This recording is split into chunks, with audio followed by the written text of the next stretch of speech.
I have come here to chew bubblegum and kick ass. And I'm all out of bubblegum. Remember those movies you watched as a kid and were like, man, this is a cool action adventure or sci-fi movie. And then you grow up and rewatch it and realize, oh, this was a warning. They Live from 1988 is exactly that. On this episode of Back to the Flicks, we're gonna throw on the sunglasses and break down why They Live hits harder today than it did in the late 80s. From weird bug-eyed face aliens, 5-minute alleyway fights, and potential love interests that end up in betrayal. This movie calls out class, consumerism, and control without ever stopping to give us a lecture. So grab your shades, Flix family.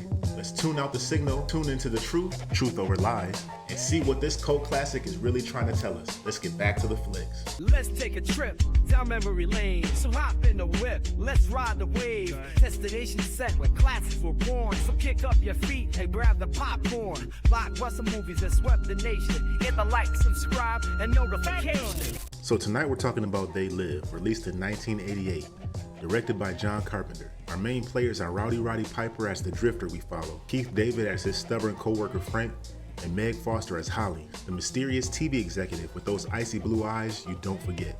This movie was first framed as a fun 80s movie at first sight, with a pro wrestler at the lead and a bunch of one-liners, cheesy looking aliens, and a conspiracy theory. This movie actually flopped and underperformed theatrically, and only later reached cult classic status on VHS and late night television. Though the movie never says his name out loud, with everything he owns in a backpack and a pair of boots that have seen better days.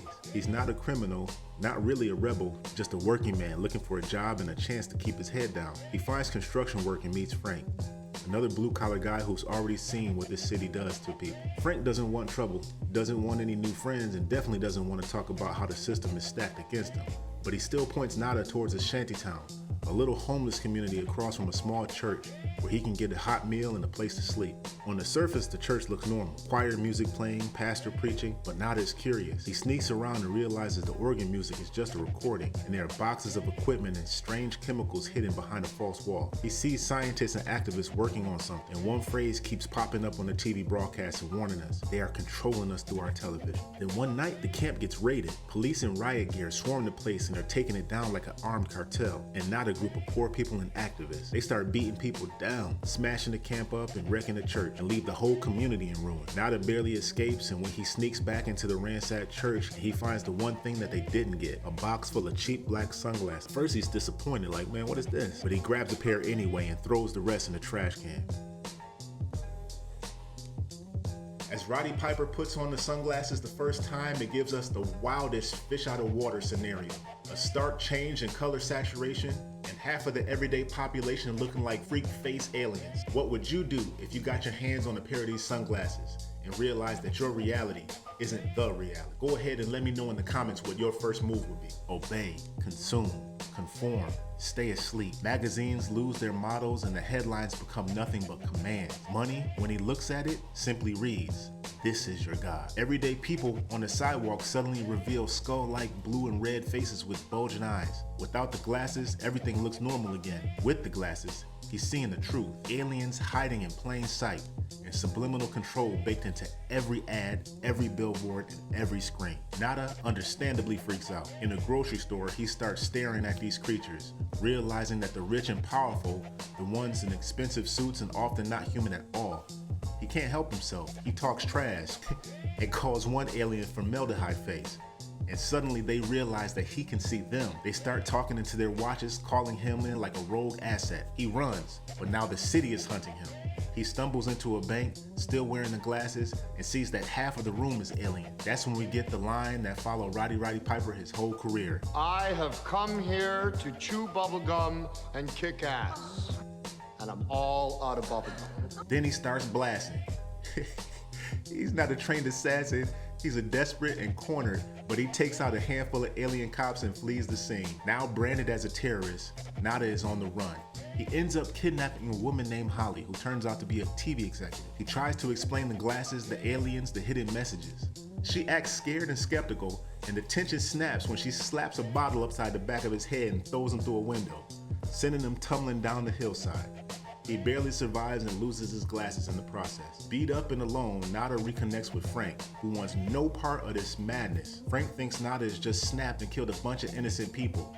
Nada tries to convince him and put a pair of sunglasses on, and the argument explodes into one of the most insanely stubborn fights in movie history. Two men beating each other half to death in the alley because one refuses to try on sunglasses. Eventually bloodied and exhausted, Frank finally puts them on and sees everything Nada has been telling him the whole time. I think to this day, what I can remember more than anything else is this classic alleyway fight scene. Every hit looked like it was intended to do maximum damage, and it seems like it lasts forever. And the way that these guys looked at the end of this fight to the very next scene where they're cleaned up is just hilarious to me. Only for all the bruises and scars to go away one day later. With both of them now awake, they track down the resistance group from the church. There we learn more. The aliens are not just invaders, they're colonizers. They see Earth as a third world planet whose resources they can strip while keeping us hypnotized with entertainment and consumerism. Our leaders are the rich elites. Some of them have sold out, working willingly with the aliens in exchange for money and status. It's crazy how John Carpenter can tap into 2025 from all the way back in '88. Watches you can communicate on, surveillance drones, and long-range telecommunication. The conspiracy of an underground network of elites. Maybe he saw something back then he was trying to warn us about. Even the media turning into a 24-hour news site where the news controls the narrative. And even the most egregious and outlandish headlines don't make it to the next week before the next one show up. And even the most egregious and outrageous headlines don't make it to the next week without another one taking its place. The resistance is planning a move against the source of the signal that keeps humanity asleep, which they believe is tied to Cable 54, a local TV station. But before the plan can really get going, the aliens strike first. The safe house is raided. Most of the resistance fighters are killed, and Nada and Frank are forced to fight their way out. In the chaos, they acquire alien wristwatches that act like teleporters. One of the watches malfunctions and opens up a portal into an alley. With no better options, they jump through and find themselves in the belly of the beast, a hidden underground complex connected to the Cable 54 building. Down there, humans and aliens mingle casually at a fancy banquet, celebrating the global expansion, talking openly about reconstructing the Earth's economy like it's just business as usual. Nada and Frank learn that the aliens aren't just running Los Angeles.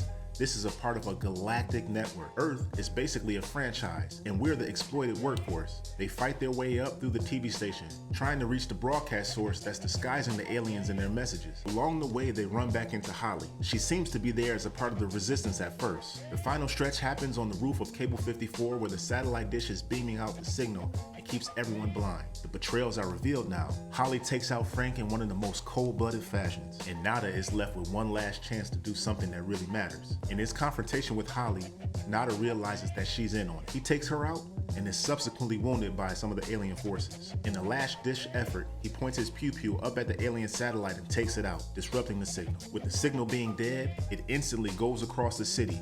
People watching TV see the alien's real face for the first time. News anchors, politicians, businessmen suddenly exposed on live broadcasts. The illusion is gone.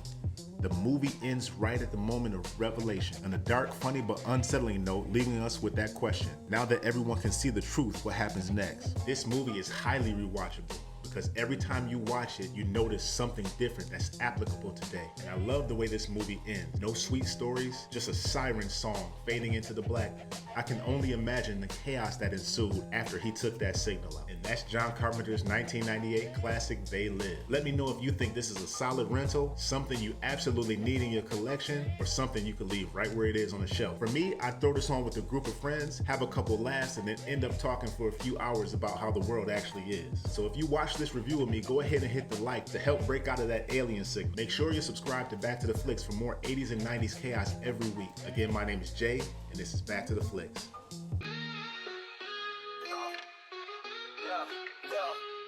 We're going back to the flicks, rewind and mix 80s flicks, family ties with the Netflix fix. Reliving those days with the little ones amazed in this retro wave. Old classics take the way.